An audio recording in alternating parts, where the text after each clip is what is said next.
Llegamos al llegadero, a la verdadera quicosis. Biden asume el poder en los Estados Unidos. Yo quisiera que toda esa gente que me aseguraba, que me apostaron café con leche, cachitos sobre Trump y sus denuncias de fraude, que me pagaran, que no se escondan, asuman su barranco. Eloy Torres está con nosotros, él es internacionalista, pero él ha intentado explicar una cosa que a mí me parece de comiquitas, porque yo he venido diciendo, y me corrigen a cada rato, que el superagente 86 y la 99, que ahí hay una copia del discurso de Trump. Porque tú sabes que el 86 peleaba contra el caos, que era una organización que quería acabar con el mundo, metió unas vacunas. Yo no había nacido cuando esa no, propaganda. ¿Te acuerdas que era un zapato? ¿Cómo no? Y era de Mel Brooks. Y que eso se parece mucho al cuento de Trump, de esa conspiración de los globalistas, los QAnon, todo eso es un revivir primero del anticomunismo, de la Guerra Fría, pero además es una excusa. Tú sabes que aquí en Venezuela, los políticos, por eso que la gente no les cree. Cuando no resuelven problemas y tienen dificultades, culpan a alguien. No, eso fue, ¿te acuerdas que aquí cuando se iba la luz, eso fue una guacamaya, eso fue un camaleón, un árbol que se cayó? Son así. Y Trump, que es un gran embustero, no sé si leíste el artículo de Vargas Llosa, o el de Carlos Alberto Montaner, que dice, bueno, pues yo lo que le hace es pedir mentira. Bueno, al final está cobrando cómo es las utilidades de su discurso, que además no son malas. Trump sacó 74 millones de votos y es una figura viva en la política norteamericana. Pero, ¿qué fue lo que pasó? Vamos a comenzar con tu análisis. ¿Vamos a hablar en serio o en broma? En las dos cosas. Bueno, explícame el discurso de los globalistas. En primer lugar, la política, como Ajá. decía Winston Churchill, no es un juego. A pesar de que los actores hacen juegos en el sentido de planifican sus jugadas. Acá, ¿y Guacarán qué era? Pero Guacarán no, ¿cómo se llama? De Ecuador. De Ecuador, ¿cómo Claro, se llamaba? Sí, Guacarán, yo no recuerdo exactamente, era un personaje todo ilustre. Bucarán, que cantaba, cosas. Ese tipo Entonces, era poco serio. Sí, pero resulta que este caso es distinto, totalmente distinto. Yo nunca aposté por Trump en el sentido de que él fuera, como se dice, él era el Mesías, el que iba a resolver los problemas. No. Yo simplemente traté de demostrar, lo hice en un artículo recientemente que publico en mi página web y creo que salió publicado por allí, que se llama, bueno, se fue Trump y ahora viene la hora de Biden. Yo simplemente traté de demostrar que la situación por la cual está atravesando los Estados Unidos es el resultado de un cúmulo de problemas que se acrecentaron con Donald Trump, pero no por culpa de él, sino porque la problemática a la cual se enfrentan los Estados Unidos justamente ante un proceso tan complejo, tan dinámico como que se llama la globalización, que hace pues que los Estados Unidos, que de alguna manera son los arquitectos de la gran comunidad internacional, de la manera pues cómo se manejan las Naciones Unidas, la OEA, las distintas organizaciones internacionales, resulta pues que el mundo está en crisis justamente por eso, porque la globalización se ha introducido y ha cambiado y obliga a los actores a cambiar ciertas reglas de juego. En el caso particular de Trump, simplemente él jugó a darle primacía a los Estados Unidos, American First, tal como lo señaló, porque veía pues que todas esas organizaciones, la UNESCO, FAO, etcétera, etcétera, en las cuales justamente los Estados Unidos son los que más aportaban para su manutención, eran el centro de enemistades y de improperios contra los Estados Unidos desde el punto de vista político. Y evidentemente Donald Trump, habilidoso al fin, se apoyó en eso para construir su discurso, su narrativa, como le llaman ahora, y diseñar una política American First. No le dio resultado. ¿Por qué? Porque en primer lugar no es un hombre que es un político en el sentido estricto del término, porque es un individuo como muchos en el mundo que se meten, Bucaram es uno, que se dedican a hacer política sin serlo, porque la política requiere de una serie de condiciones, y tú lo sabes muy bien porque tú has sido político, se requiere de audacia, se requiere de valentía, se requiere de honestidad, de inteligencia, de cultura, e incluso hay que saber ponderar las acciones de los individuos que hacen política. Cuando tú te lanzaste, por ejemplo, alcalde de Baruta, mucha gente te insultó y te dijo, y yo salí y escribí un artículo defendiéndote. Primero, eso es su derecho. Es un derecho constitucional que tiene Kiko para ser alcalde de Baruta. Si gana, perfecto. Y por ello yo lo voy a apoyar, me dije yo. No porque él fuera una figura, en este caso mediática, desde el punto de vista que es un periodista conocido, ni porque fuera amigo mío, sino porque justamente él tiene su derecho a ser alcalde. Y yo recuerdo que tú agradeciste de alguna manera esas palabras que yo escribí, plasmé en ese artículo. Entonces, ¿qué es lo que pasa? Que en el mundo no solamente es Trump, porque ocurrió en Italia con el italiano, para la Liga del Norte, ¿cómo se llama?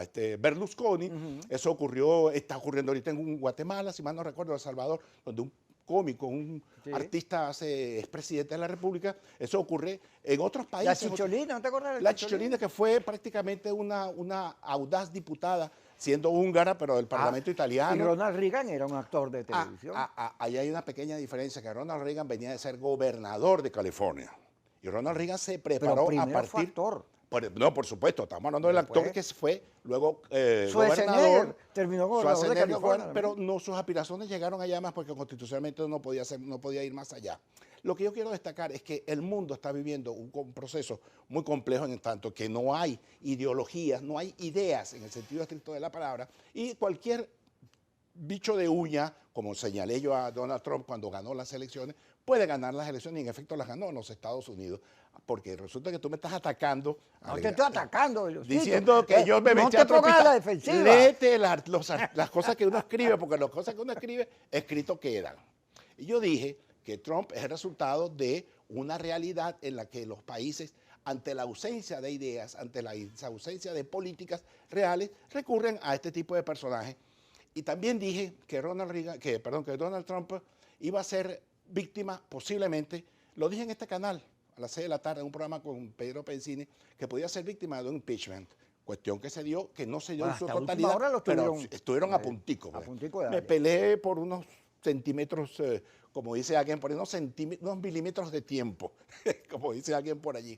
¿Qué quiero decir con esto, chicos? Que es que la política es algo muy serio. La política la deben manejar hombres como, haciendo la salvedad, hombres como Fidel Castro, individuos que tienen idea, que es un asesino todo, pero que tiene idea de la política, como hombres como Ronald Reagan, que lo fue, como Bill Clinton, que lo fue, como John Fisher Kennedy, que lo fue, como en el caso venezolano, Carlos Andrés Pérez, hombres que hacían política, no que hacían show mediático. Y la realidad con la cual hoy en día estamos enfrentados es porque la ola mediática obliga a individuos a montarse en esa autopista para aparecer, para ver quién sale más en fotografía, para ver quién sale más en televisión, quién sale más en películas. Y este individuo que venía del mundo del espectáculo, que venía de ser un empresario, pensó, caramba, este es mi momento, porque la sociedad norteamericana lo estaba exigiendo. Y hay otra cosa mucho más importante, es que la sociedad norteamericana confronta una serie de problemas que no se resolvieron una vez que acabó la guerra federal entre el norte y el sur. No, ni tampoco es una guerra, ni tampoco es resultado de un enfrentamiento entre los demócratas y los republicanos, no, sino que es una sociedad que alberga una serie de problemas y que la globalización como fenómeno la enfrenta frente a ellos por cuanto no han tenido hasta ahora, digamos, la capacidad para darle respuesta a muchos problemas. Luego, Trump se encuentra con una dinámica muy compleja que son los rusos, por un lado, cuya amenaza es real. No podemos decir que eso forma parte de la gente Super 86. No podemos decir que China no es real. La amenaza de China está presente. Léete, en estos días voy a escribir un artículo que se llama El genio de Occidente. El genio de Occidente, ese que creó este mundo que nosotros tenemos, que tiene que ver con la televisión, con el cine, con los carros, con los aviones, con todo, con los blue jeans, con todo eso que tiene que ver con la civilización occidental, está en peligro. ¿Por qué? Porque está la amenaza de factores, como en el caso de China, como en el caso de Rusia, y del mundo islámico, quienes pretenden minar en la genialidad de Occidente con la cual se ha construido. Vamos a hablar de todo eso. Pero pues, deja la defensiva, que nadie te está atacando. No, yo tengo que no me traen psicosis. No, quédate quieto que el Superagente 86, ya voy a agarrar mis zapatos y lo voy a llamar. Ya regresamos. Se va a poner sabroso el programa porque ya él hoy se enganchó con lo del Agente 86. Tú sabes que uno de los cambios que se está produciendo en el mundo es que antes los medios, como decía McLuhan, eran fríos o calientes. Digamos, tú podías llamar a la radio, mira, yo veo otra cosa. Pero la televisión, el gran medio, tú no podías hacer nada. El que se paraba ahí a hablar, tú podías sentir lo que fuera, pero no podías expresarlo, porque no había horizontalidad. Sin embargo, ahora las redes, los medios, permiten que tú digas lo que te dé la gana. Entonces ha aparecido o se ha expresado, sobre todo la política, en términos emocionales. La comunicación emocional manda. Entonces, la gente lo que expresa son sentimientos, reacciona. Y no utiliza el cerebro para la política, que es el terreno donde se mueven y se hacen estrategias y se diseñan, sino que actúa emocionalmente. Entonces Ciertamente. Trump, o Chávez, o todas estas figuras que han aparecido, los medios son fundamentales. En el caso de Trump, Trump es un gran vendedor. Es un hombre que toda la vida ha estado en películas y cosas, en shows en Nueva York, que ha estado en la candela. Y eso en Estados Unidos es muy importante, porque de alguna manera Trump expresa el sueño americano. Bueno, en el momento que Nueva York estaba quebrada, que no había plata para nada, él construyó la Torre Trump. Claro, le exoneraron los impuestos por los 22 años, pero la construyó. Entonces él ha tenido un discurso fuerte. Y es, según el periodista que escribió su libro, el libro que se llama El arte de negociar, eso no lo escribió un periodista, cuyo apellido es Schwartz, me acuerdo por los relojes. Él decía que Trump es Trump. Él le hubo una oportunidad en el año 2000 que peleó la candidatura en el Partido Reformista que había ganado Texas. Y Pat Buchanan, que había sido escritor de los discursos de Nixon, le ganó. Pero Trump lo acusó de derechista, racista, y asumió una postura demócrata. Él siempre ha estado coqueteando con ambas posturas, se mueve allí. Entonces, claro, Trump construye, sobre todo contra Obama. ¿Te acuerdas que él vivía pidiéndole el registro de nacimiento a Obama? Y le cayó hasta que Obama le dio una pela en televisión, lo dejó en ridículo. Pero Trump aprende, y como es un personaje mediático, juega con los medios, como lo hacía, por cierto, con la posverdad, Chávez. sí. Porque, fíjate, yo agarro y te tiro el agente 86, tú inmediatamente, para esto es serio, no sé qué cosa. Pero eso es lo que al final de cuentas la gente, mira, te están peleando. Si nosotros hacemos un programa aquí, los dos, ¿qué opinan ustedes? No sirve, porque ahora hay que tratar de conectarse con la gente, con la cabeza, pero también con la emoción, con la honestidad. Y la honestidad en la política, hoy, que es la clave, porque fíjate cómo las redes, la gente expresa lo que es. Hay una red que se llama TikTok, Sí, cómo no. es una maravilla de humor, de cosas. Entonces tú consigues de todo allí. Pero lo fundamental es que la gente sienta que tú le estás diciendo la verdad. Trump una vez agarró en Fortune, la revista, que escribía los 100 millonarios más exitosos del mundo, y él lo pusieron 102. Entonces él llamó, ¡aló!, al periodista. Le dice, mire, yo trabajo en relaciones públicas de las empresas Trump, quiero decirle que usted no metió tal y tal empresa, y y entonces, ok. Entonces lo bajaron, lo metieron en el 98. Entonces él se puso, él tenía la grabación, y fue, mire, ¿de quién es la voz? Esta la voz de Trump, era el mismo, eso lo hizo 2 veces, también cuando su divorcio. Él es un personaje. Ahora, él produjo una reacción en los Estados Unidos como la que se produjo en Venezuela con la confrontación, polarizó el país entre derecha e izquierda. Y ese efecto, al final, la sociedad norteamericana reaccionó. Es la elección más votada. Estados Unidos votaba el 55, esta votó un gentío. ¿Por qué? Porque al final la confrontación siempre conduce a ese tipo de conflictos. Fíjate todo este cuento del fraude. ¿Eso no te parece conocido? ¿Cómo no? ¿Cómo no? No, yo lo que te iba a comentar es lo siguiente. Yo estoy muy de acuerdo contigo en tanto que el individuo es un hombre muy habilidoso que se ha sabido mover muy bien con los medios y que ha sabido jugar con lo que llaman ustedes los comunicólogos, pues, la posverdad.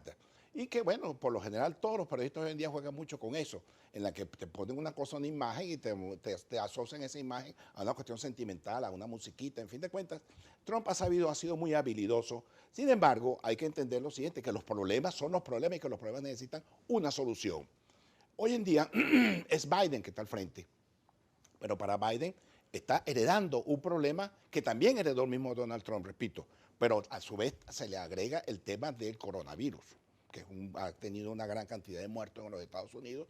Se le agrega el tema de la reinserción de los Estados Unidos en la gran red de organizaciones y organismos internacionales. Se agrega también el hecho de que Biden necesita reconstruir su relación con China. Se agrega también que tiene que reconstruir una relación con Rusia. En fin de cuentas, lo que le toca a Biden no es fácil. No es, quienes creen que porque llegó Biden y ganó, no es fácil lo que le espera. Además de ello, tú mismo lo has dicho, Donald Trump sacó casi 75 millones de votos. Eso no es concha de ajo, como dicen los viejitos. Eso es algo muy difícil y que debe sopesarse, para lo cual Biden tiene que ser lo suficientemente inteligente, lo suficientemente audaz, lo suficientemente serio para entender que tiene que tejer, reconstruir a la sociedad norteamericana, reconstruirla en los términos en que justamente vivió siempre los Estados Unidos, a pesar de sus grandes problemas, como fueron la guerra federal, como fue el problema del macartismo, como tú lo señalaste hace un buen rato, porque la sociedad norteamericana, felizmente, es una sociedad que tiene en su interior una serie de valores que hoy en día están en entredicho justamente por los distintos problemas por los cuales atraviesa esa sociedad. Trump pretendió resolverlo desde una perspectiva de que no era un hombre, repito, que no era político. Él fue aprendiendo a ser presidente, aprendiendo a ser político. Lo que pasa es que es muy tarde una persona que aprende a leer a los 50, 60 años, le es difícil entenderse un libro, digamos, un poco más complejo. Y eso es lo que yo creo que a Donald Trump le pasó, el hombre muy habilidoso, tipo que se sabía mover ante las cámaras, con las mujeres, etcétera, etcétera, el Miss Universo, todo lo que tú quieras llamar. Sin embargo, la política es algo un poquito más serio. Y felizmente Biden, que es un hombre que tiene no sé cuántos años en el Congreso, que conoce el manejo de las relaciones entre los distintos factores, que sabe jugar con los límites, con las proporciones.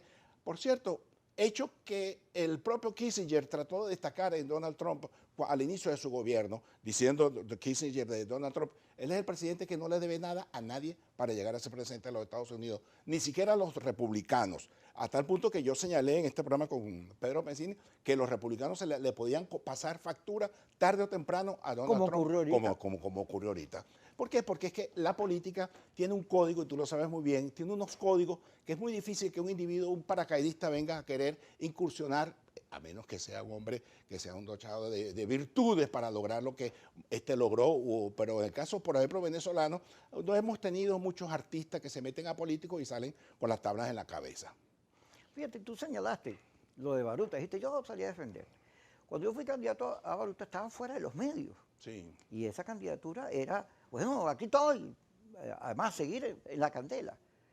Ahora, nosotros íbamos muy bien en las encuestas, pero entonces en Baruta, que es el centro del radicalismo nacional, más radicales, pues, mucha clase media, bueno, empezaron a decir que yo era comunista, porque había declarado... Nunca lo fuiste, sí, no solo nunca lo fui, sino que además esa página del Nacional donde dicen que yo me trato a Chávez, es una cosa de humor, leal, ¿no? Lo que pasa es que la gente no la lee.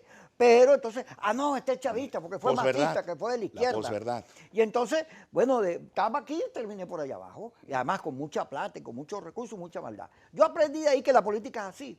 Que me hicieron trampa. Bueno, tú estúpido que te dejaste hacer trampa, porque tienes que moverte. Pero aprendí también de esa experiencia que uno tiene que decir lo que uno cree. Y a propósito de los 50 años del MAS, yo hice un programa esta mañana de Teodoro Pekov, que se caracterizaba por ser muy particular, pero tenía una gran cabezota. Teodoro fue a la guerra insurreccional, militante de la guerra insurreccional del Partido Comunista, y entendió en la derrota de la guerra insurreccional que había que corregir. Y entonces se opuso a la invasión de Checoslovaquia, cuestionó la estructura y la manera en que se ensamblaban los partidos comunistas y terminó convertido en un gran demócrata. Y eso hay que hablarlo porque ahora que hay estas tendencias anticomunistas que Trump puso a funcionar, el revivir de la Guerra Fría por el peligro que significa China, hay que aclararlas porque el concepto de la democracia, de la tolerancia, tiene que ver con que todo el mundo diga lo que le da la gana, inclusive los comunistas, aunque uno no esté de acuerdo. De eso vamos a hablar porque ya me están haciendo aquí que corte. Y cortamos, pues. Seguimos con Eloy Torres. Fíjate, Eloy. Los investigadores dicen que en las redes, la comunicación que allí se establece, la clave es la honestidad de lo que tú digas. Si la gente descubre que tú estás diciendo, sea malo o bueno, lo que sea, pero que es honesto, pues así te considera. Pero hay políticos que saben mentir, que saben todos los políticos decir mienten. cosas sí, que la gente quiere oír. Y ese es el problema, sobre todo en Venezuela. En Venezuela el problema es que hay unos políticos que le dicen a la gente lo que quiere oír. Quédese en su casa, téngase. Eso no sirve para nada. Y ellos lo saben. Ahí está Henry Ramos diciendo que hay que respaldar a los gobernadores ADECO. Y muchos de esos políticos, en privado, cuando uno habla con ellos, te dicen, no, la abstención, la cosa. Pero resulta que el señor Trump, con Leopoldo López, armaron de mutuo acuerdo, porque ninguno es títere del otro, bueno, una estrategia que era el mantra, Guaidó, todo eso.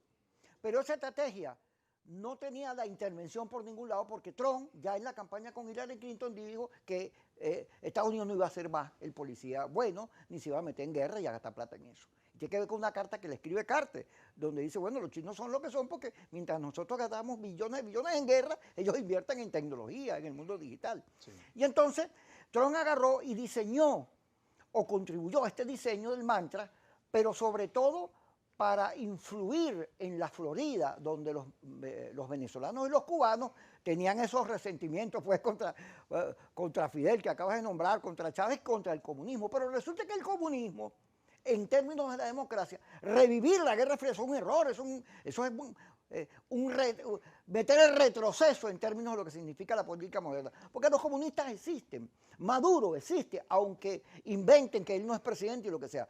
Porque negar la realidad sirve en las redes y todo eso, porque si lo dices con honestidad y con fuerza la gente te lo cree, pero no es verdad, estás mintiendo. Tienes que reconocerlo. A mí no me gustan los comunistas, pero bueno, la mitad del mundo está lleno de comunistas.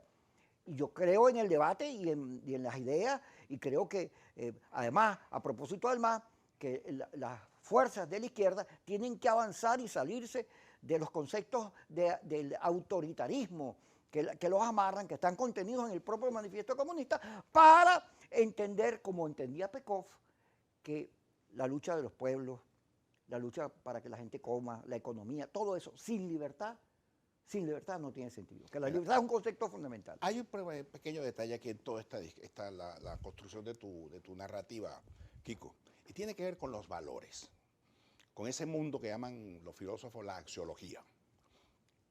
El problema es el siguiente, que es que el discurso político en Venezuela, en Estados Unidos, en Colombia, en Brasil, en Argentina, en el hemisferio occidental, tiene un fundamento en valores, digamos, occidentales, democráticos, de libertad de empresa, de respeto a los derechos humanos, de la libertad en general, de la opción a creer en lo que tú quieras creer. Pero resulta que en este hemisferio y en otras partes del mundo, concretamente en China y en Rusia, ellos no se han salido de ese esquema con el cual ellos nacieron como nación. Rusia es un país que no reconoce, no conoce la democracia. Ni China tampoco. China muchísimo menos, pero muchísimo menos. Entonces, ¿qué pasa? Que ellos son una realidad, como bien tú señalas, que ellos exportan mediante lo que llaman el soft power, ¿no? Su sistema político, sus valores, sus creencias y a través de la economía. Exportan una manera muy particular de crear sociedades. Y lo están llevando en el caso venezolano con dinero. China tiene invertido en este país y en América Latina en general tiene mucho dinero invertido y no podemos desconocerlo. Así como tú dices, no podemos desconocer la realidad. Basta observar la cantidad de dinero invertido en el mundo, no solamente en América Latina, en Europa, en África, en Asia. Hoy en día China se ha convertido en la gran, que dicen que para el 2050 va a ser la primera economía del mundo. Y toda economía, es un axioma, eso es una cuestión matemática. Toda economía poderosa automáticamente se convierte en una dominación política y militar.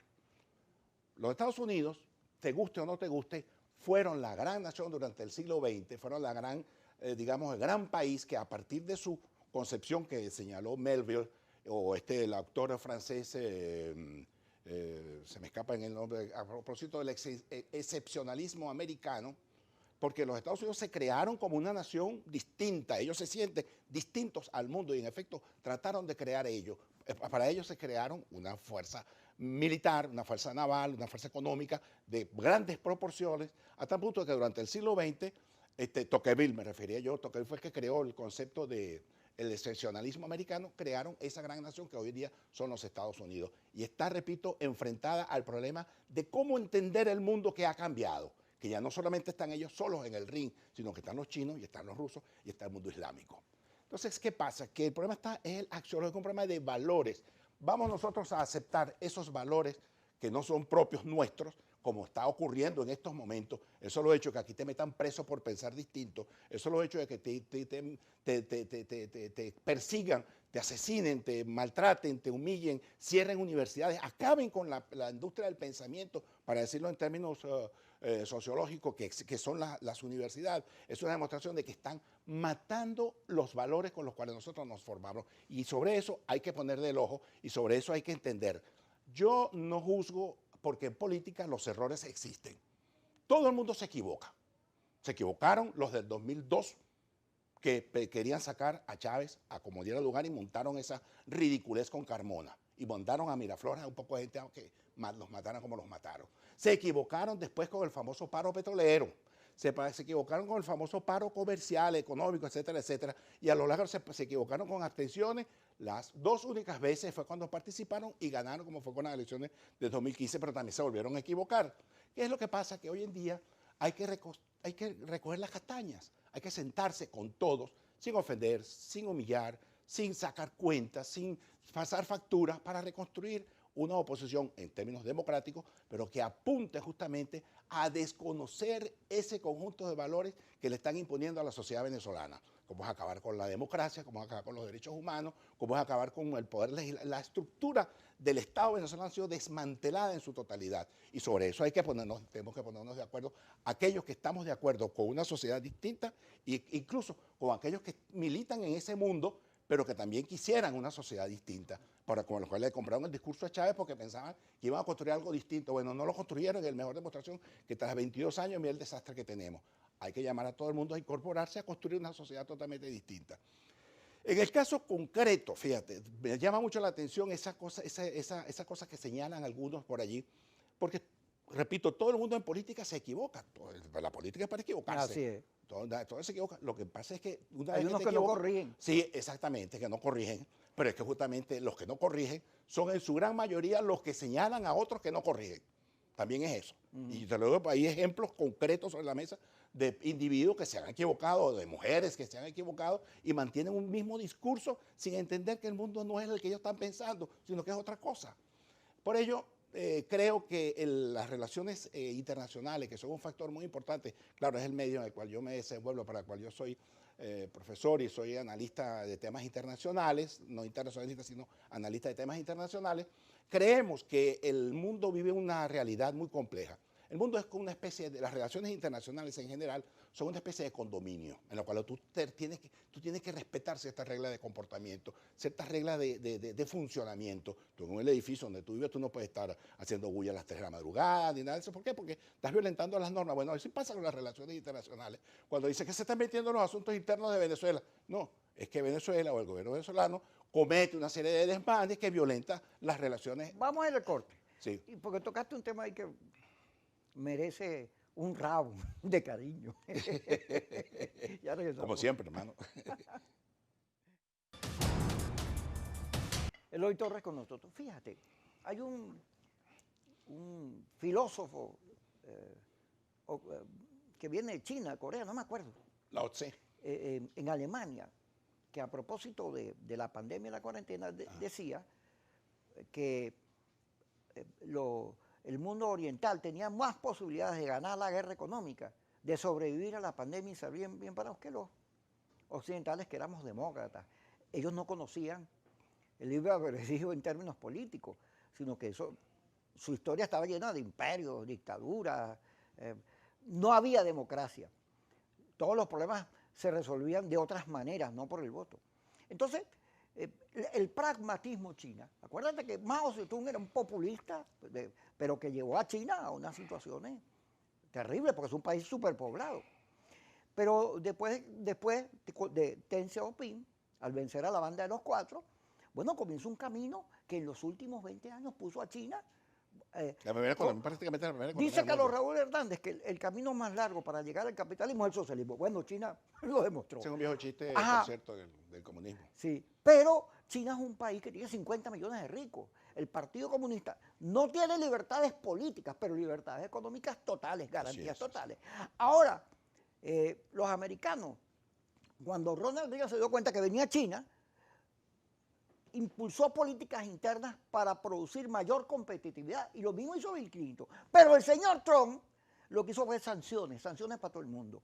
Produjo una contracción del mercado mundial, y al final de cuentas, cuando tú revisas sus éxitos económicos, hay muy poco, porque al final de cuentas Trump lo que estaba pensando era lo que ya había producido Cambridge Analytica, hablando del mundo digital, que era que en los Estados Unidos había un sector conservador rural Cierto, cierto. que Cierto. tenía, no le gustaban los negros, los latinos, que decía que había una clase política ahí que no salían de los Clinton, de los Bush, que tenía una crítica muy fuerte a los partidos republicanos y demócratas y que quería otra cosa. Y con esos estudios que él se monta a decir lo que ese público quería oír. Claro, pero como él es un arrojado y cree lo que hace, la gente sintió honestidad y cuanto más atacaban a Trump, más lo fortalecían. Terminó le ganándole a Clinton, pero todo lo que...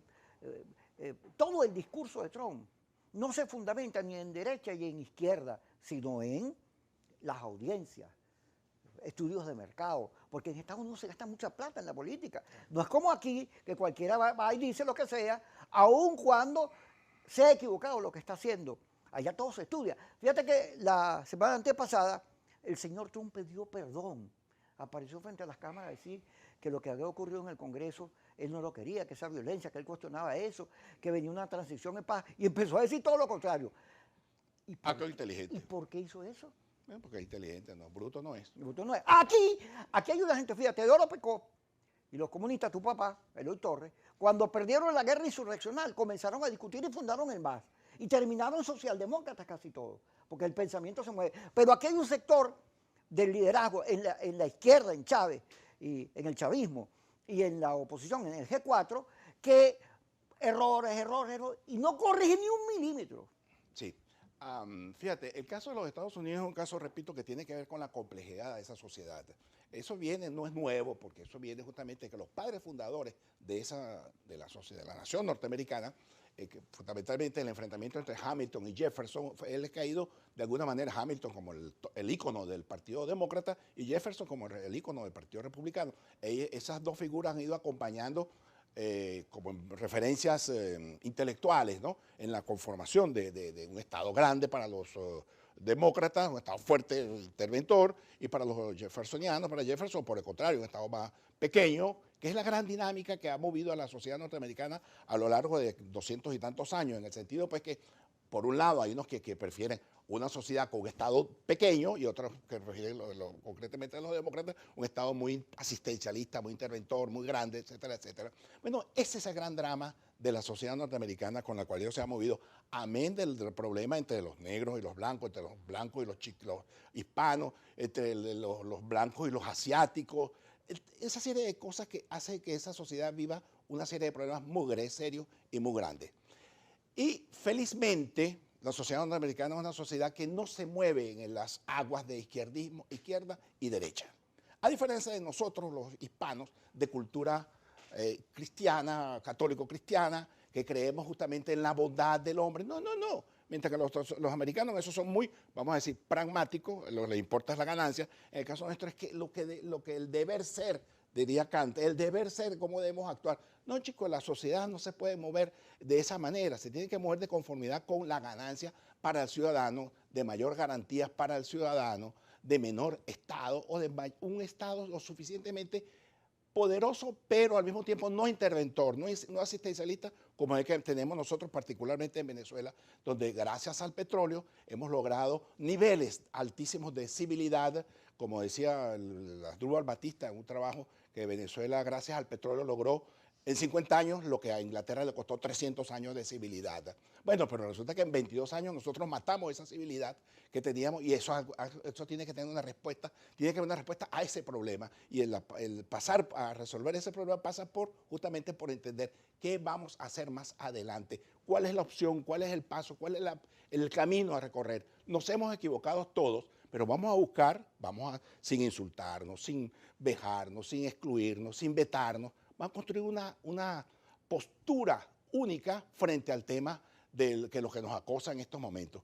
El petróleo, repito, tengo entendido, yo no soy experto petrolero, por el contrario, me considero un ignorante en materia petrolera, sin embargo, intuyo que el petróleo ya no tiene el mismo impacto que tuvo en las relaciones económicas internacionales hace 20 años atrás. Comienza a perder. Es posible, ahí es que dicen que no, que ahora es que hay petróleo. Bueno, sí, vamos a tener petróleo bastante, pero no va a tener el mismo impacto. hace falta mayor inteligencia, mayor estudio, mayor educación, y eso es lo que nosotros no tenemos en estos momentos. Hay que hacer algo. Lo que importa en estos momentos es desarrollar las universidades, desarrollar las escuelas, desarrollar los liceos, formar, crear ideología, ideas, educación, porque es la única manera de poder salir adelante, sin acabar con ese mito de los mesías, de los individuos que pueden venir aquí, ¿cómo se llama?, a poner orden y a acabar con todo. No, eso lo tenemos que hacer nosotros, los ciudadanos, por lo cual la oposición tiene que conectarse con la ciudadanía mediante justamente eso lo que estamos hablando, mayor educación, mayor propensión, mayor inclinación pues por resolver los problemas desde la postura de los propios ciudadanos. Fíjate, hoy asciende Biden al poder. Invitó a Carlos Vecchio. Entonces los factores radicalizados comenzaron a decir, Biden tiene que invadir Venezuela y hacer lo que nosotros. Antes y lo de atrás, pues ya se cambiaron. Pero siguen montados en un mito que es mentira, que es la invasión. Sí. Que van a venir unos a resolver estos problemas. Y hay gente que se lo cree. Sí, hasta última hora, que Trump no, le hicieron un fraude. No hay manera de hacerlos cambiar porque están enchufados en la emocionalidad. Desafían la realidad. Chico. No, y en la emocionalidad. Claro, ven todo según su estado de ánimo. Así es, así es. Y como en Venezuela el estado de ánimo es tristeza, dolor, llanto, pues entonces todo eso es camino para la antipolítica. Sí. ¿Qué va a pasar con Biden? ¿Va a abrir el juego con Maduro? ¿Van a quitar las sanciones a cambio de elecciones transparentes? ¿Qué viene? ¿Qué ves tú? Eso me lo va a responder cuando regresemos. Ajá, ¿qué posibilidades hay, Eloy Torres, nuestro invitado, de cambios en la política que Trump mantuvo en Venezuela, de una apertura, de que se elimine la política de las sanciones, que al final de cuentas ahí están los cubanos, eso no resuelve nada, y haya una negociación que permita elecciones transparentes que puedan estabilizar la democracia venezolana porque permita la alternabilidad para los gobiernos malos, cambiados por otros que aspiren e intenten hacerlo mejor, y si fracasan vengan, como ha ocurrido en muchas partes. Fíjate que en Argentina los Kirchner pusieron la torta, perdieron, Macri no lo hizo bien en términos económicos y ya están otra vez. O sea, la democracia es lo que garantiza en el mundo occidental la alternabilidad sin guerra, sin conflicto, y además construyendo políticas de Estado que permitan desarrollo. Sí, yo he aprendido una cosa en política, mi padre siempre me lo remarcaba, un hombre muy experimentado, tantos años de política, me decía, en política los absolutos no existen. No existen los absolutos, porque lo que es hoy, mañana puede serlo. O lo que no es hoy, perdón, mañana puede serlo.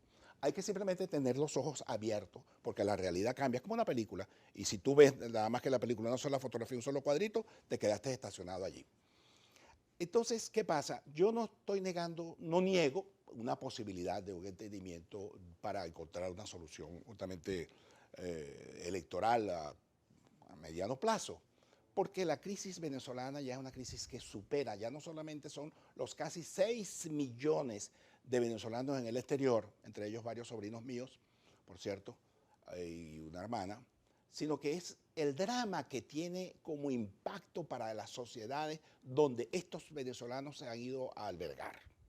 Es un problema que enfermedades, penurias, trabajo, etcétera, etcétera, amén de todas las falencias que nosotros tenemos como venezolanos, como seres humanos, vamos a esos países a introducir una serie de variables que ellos no lo andaban buscando. Pero bueno, el problema está en que Venezuela, ¿qué vamos a hacer? Hay una posibilidad, y la posibilidad tiene que en primer lugar dar el gobierno, porque el gobierno es el que gobierna, el que controla las Fuerzas Armadas, que controla una serie de hechos, ahora controla la Asamblea. Pero si tú ves a una asamblea hoy en día conducida por quien no la está conduciendo, no estoy hablando de Jorge Rodríguez, sino por la primera vicepresidenta, donde dice que va a meter preso a todos los diputados y que van a allanarle las casas, quitarle las propiedades a la gente, estás comprando un esquema que no tiene nada que ver primero con la venezolanidad. Esto tiene que ver con los cubanos, tiene que ver con los rusos, tiene que ver allá donde se impuso ese comunismo absurdo, confiscador. Entonces no tiene nada que ver con esto. Entonces, así, ¿qué negociación tú puedes lograr con unos personajes que te dicen eso, como es este caso? Esto por un lado. Por otro lado, yo creo que la solución, repito, pasa por un entendimiento.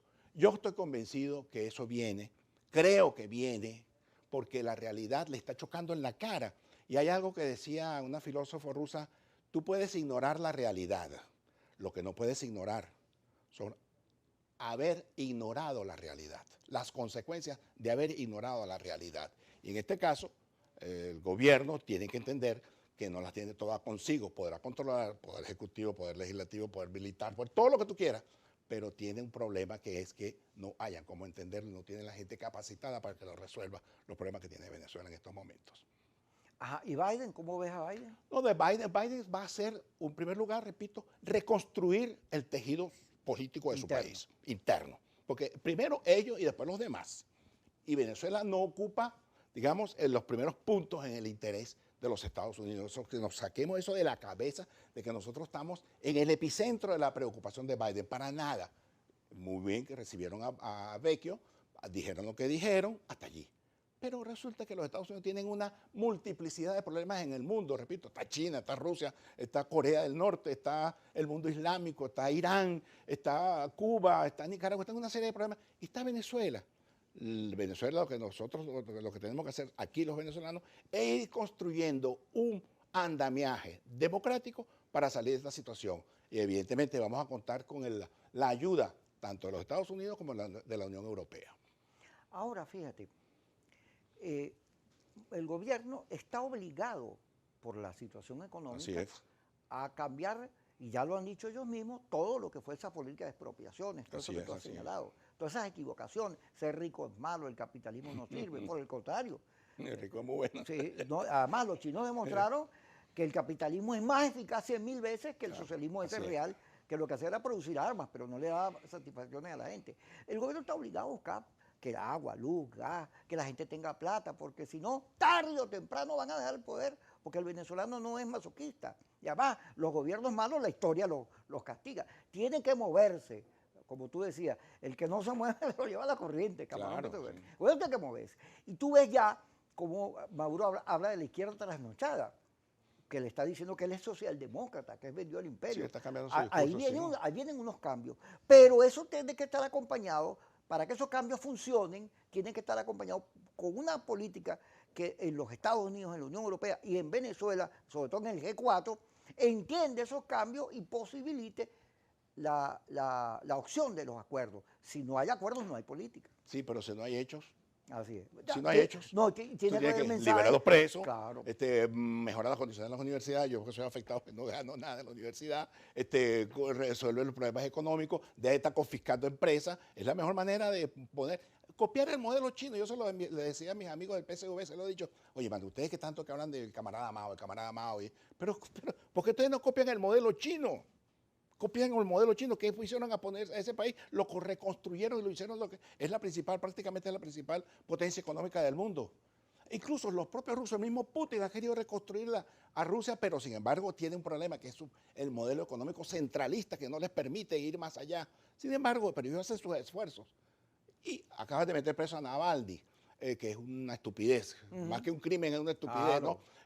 Porque eso es lo que hace, acrecienta el rechazo hacia Putin y su gobierno. Sin embargo, estoy seguro que ellos van a entender, se van a producir una serie de cambios. El año pasado hubo unas elecciones en la Duma de Moscú y la oposición prácticamente sacó la mayoría. Es decir, algo se está moviendo. No sabemos qué va a pasar más adelante, pero no hay que desechar porque, repito, los absolutos en política no existen. Y la misma Corea del Norte, que con todo y que ese señor, el gordito, el que vive jugando Nintendo, como dicen, él no es bobo, él sabe que está moviéndose algo y él va a tener que entenderse porque los chinos, que es sus principales protectores, se lo van a exigir. Porque Corea del Norte no puede mover un ápice si no es porque China se lo indica. Incluso Rusia, por ese pedacito, también los va a obligar porque nos van a poner, para satisfacer los egos de este gordito, va a poner la paz en peligro. ¿Qué va a pasar con Trump? ¿Cómo ves a Trump? Mira, yo creo que a Trump no va a pasar nada. No creo que, bueno, es una opinión, pues está abierto y las opiniones son como son. Yo creo que él estuvo jugando hasta no hace mucho con la conflictividad para lograr una especie de negociación para que no le pase nada, llegar a unos acuerdos. Y creo que ya se ha dicho por ahí, creo que fue Marco Rubio diciendo que es una estupidez llevarlo a juicio. Y así, para ustedes contar, la única que estoy convencida yo que quiere verle el hueso a Trump es la Pelosi. La Pelosi. Eso sí quiere verle el hueso. Sí. Que no te metas con las mujeres porque te van a condenar. Sí. Ahora, se dice que Trump tiene la mayoría del voto republicano y que podría ser candidato inclusive sin los republicanos. Pero tiene 74 años. Eso es más difícil. Oye, eso es más difícil. Edad, ¿no? Eso es más difícil. Hablan de que va a llevar a su hija a ser candidata, pero es que acuérdate que esos votos la política eso no se hereda, no son transferibles, salvo a menos que sea una dictadura donde yo te declaro mi heredero. Gracias, Eloy, por estar con Un nosotros. placer. Oye, no me dio psicosis, está bien. No se te dio, pero no te diste cuenta. Gracias a todos por estar con nosotros, Kikosi, a las 5 y a las 10 por Globovisión.